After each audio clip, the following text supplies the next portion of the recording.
Obrigada, senhor presidente João Alberto, caros colegas senadores, senadoras, nosso telespectador da TV Senado. Eu achei que a senadora Ângela Portela, que acaba de deixar o plenário, quando falou sobre o grande volume de imigrantes venezuelanos que estão abarrotando os serviços públicos pelas necessidades, fosse falar da causa que isso aconteceu, senador Dário Berger. Estão fugindo desesperados da fome, da miséria, da pobreza, de uma das ditaduras mais cruéis que acontece aqui no continente sul-americano, que é a Venezuela. Mas nenhuma palavra sobre isso. Mas a população desses países que foram reféns desse voluntarismo, dessa ditadura política chamada regime bolivariano chavista, está com os dias contados. Na Bolívia, a população já disse em 2016 que Evo Morales, seguidor da mesma política, não poderia ser candidato à reeleição. Mas uma Corte Constitucional que ele manda contrariou a vontade do povo. Lá as instituições não funcionam, mas estão a reboque de um presidente autoritário. Lá a Constituição reviu a decisão soberana do povo. E agora o Equador dá uma demonstração da sua população, muito politizada, 63% dizem não ao regime chavista ali imposto com mão de ferro pelo presidente Rafael Correa. E ele não pode ser candidato nem agora, nem em 2021. E essa não é mais a Corte de Justiça que ele manda. É uma corte liberada. O Conselho de Cidadãos foi incluído também representante do Ministério Público e de outras instituições civis naquele país. Então, senador Dário Berger, e aí, quando veio o resultado soberano do povo, 63%, a cantilena se repete. Rafael Correa, assim como Cristina Kirchner, como Dilma, como Lula e como os outros presidentes, vem na mesma coisa. É uma fraude, é um golpe. Mas é um golpe popular, 63% da população, a maioria. É isso que está acontecendo, simplesmente isso. A população reagindo de maneira espontânea. E na Venezuela, o regime está apodrecendo também, à custa do sacrifício e de muitas mortes de jovens, de cidadãos, de trabalhadores que se insurgem contra aquela violenta ditadura de Maduro. E aqui, os nossos oposicionistas, especialmente liderados pelo Partido dos Trabalhadores, insistem em endeusar este regime como se ele fosse a salvação do Brasil. Imagine no nosso país, de dimensão continental, com essa característica de pluralidade que nós temos, aceitar uma ditadura dessa natureza, como esquecendo a memória das ditaduras que fizeram. E aqui falam, eu não sou líder do governo, sou uma senadora independente, nem eu estou aqui com essa missão, mas cada fato, e hoje saíram, a oposição saiu aqui, trocou o disco finalmente, deixou de falar em golpe, deixou de falar em fraude, da condenação do Lula, para falar exatamente do que aconteceu ontem, como se este plenário estivesse lotado, senador, como se nós todos, sempre essas cerimônias fossem lotadas de senadores.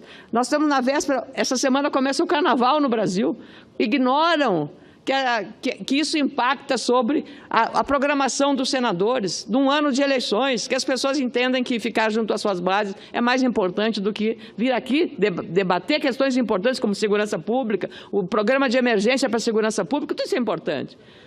Ouviu o que Vossa Excelência disse no seu estado, que foi feito, eu tenho informações, é exatamente a autoridade que falta para resolver este problema. Claro, recursos também, muitos recursos. Mas eu volto à questão, de novo, que Rafael Correa, como Cristina Kirchner, como Lula, como Dilma, como os aliados desses grupos políticos, insistem na questão de golpe. Ele não foi diferente, que isso foi um golpe armado pelas elites, pela direita, pelos conservadores. Não, foi uma reação da sociedade, que não suportava mais a forma de estarem sendo levados como gado para o brete, que era assim que era tratado num regime dessa forma, como está sendo aí acontecendo lá na Venezuela. A Roraima, do senador Telmário Mota, está enfrentando esse problema da imigração cada vez maior, de pessoas que vêm ali agora sem trabalho, trabalhar ali nas ruas, limpando o vidro dos carros para ganhar uns trocados e ali ter comida. E todos, quando falam, dizem, eu estou feliz porque estou aqui num país de liberdade. Aliás, eu queria aproveitar também, senador, porque essa repetição de fraude, de golpe, está já agora, parece, saindo do disco que foi tocado aqui, e é necessário que a gente lembre, existe lei no Brasil, existe judiciário no Brasil, existem juízes no Brasil. Eu posso discordar da forma como um juiz ou outro juiz decide, delibera e aplica as suas sentenças. Eu posso, claro, estamos numa democracia. Mas eu não posso desacatar a justiça, eu não posso desafiar a justiça, eu não posso fazer o que estão fazendo, achincalhando os membros do Poder Judiciário, do Ministério Público e até da Polícia Federal. Isso é uma forma desrespeitosa. Quando a gente perde o argumento, e é o caso deles, quando perde a argumentação para dizer que o réu é inocente, quando não há argumentos para provar a inocência, aí você aplica a narrativa. É golpe, é uma fraude, é contra, é a perseguição política. Mas isso a sociedade está vendo. São tantos os delitos, como são tantas as coisas. E veja que ironia do destino, senadores, veja que ironia do destino.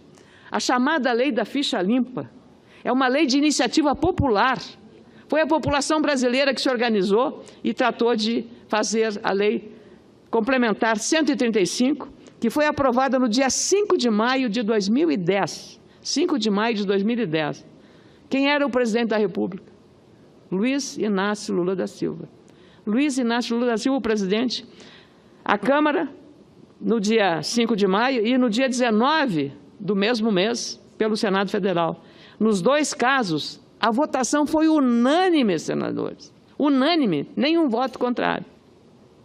Foi sancionada por Lula no dia 4 de junho daquele ano, de 2010.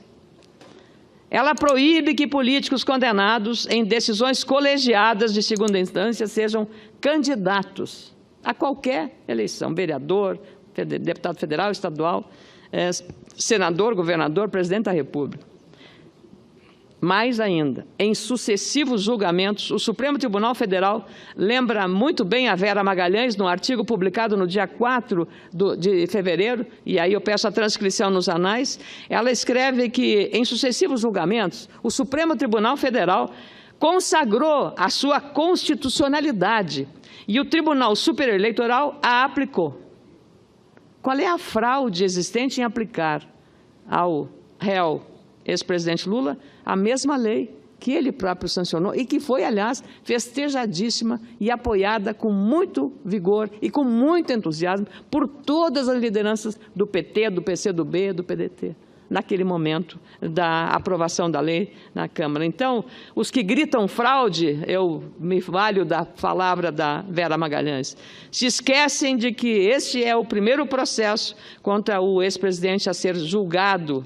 Além do mais, falar em fraude, vale-me também de Vera Magalhães, ou golpe e propor desobediência civil diante de uma condenação que se deu na vigência do Estado Democrático de Direito, é, por fim, desrespeitoso com a história do país, da qual muitos dos atuais atores participaram diretamente, como foi o caso do próprio ex-presidente Lula. Então, nós temos que pôr os pingos nos is quando falamos sobre fraude, sobre golpe. Temos que refrescar a memória de muita gente. E por isso, senador João Alberto, que preside essa sessão, eu vou cumprir rigorosamente o meu tempo, tenho 59 segundos. Eu quero lhe dizer o seguinte, que gostaria que nos anais do Senado fosse transcrito o artigo "Eleição sem Lula é fraude", indaga num excelente artigo a jornalista Vera Magalhães, no Estado de São Paulo, de domingo, dia 4, e eu passo a cópia ao nosso secretário da mesa para as providências. E quero renovar os agradecimentos, porque acho que é uma reflexão que nós precisamos fazer com muita frequência nesta casa. Muito obrigado.